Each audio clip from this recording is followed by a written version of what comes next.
আমি ওই ব্যক্তিকে জান্নাতের আঙ্গিনায় একটা ঘরের গ্যারান্টি দেই যে ব্যক্তি তর্ক করার সময় নিজে হক এটা জেনেও সে তর্ক থামিয়ে দেয়।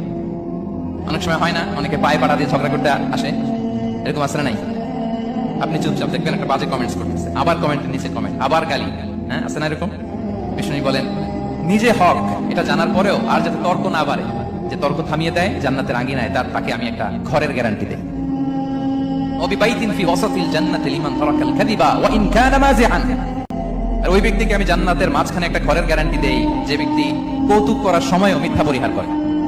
করতেছে কৌতুক, ফান করতেছে, হি ইজ কিডিং, ফান করে, কৌতুক করে, কিন্তু কৌতুকের সময় সে মিথ্যা বলে না। এই স্বভাব যাদের, তাদেরকে আমি জান্নাতের মাঝ বরাবর একটা ঘরের গ্যারান্টি দেই। এরপর বিষ্ণু কি বলে দেখেন, তিনি বলেন ওবিবাইতিন ফি আ'লাল জান্নাতি লিমান হাসানা খুলুকাহু। আর জান্নাতের একেবারে হাইস্ট পিক অফ প্যারাডাইস, জান্নাতের সর্বোচ্চ স্তরে আমি একটা ঘর বা একটা বাসভবনের গ্যারান্টি ওই ব্যক্তিকে দেই যে তার আচরণটা সুন্দর।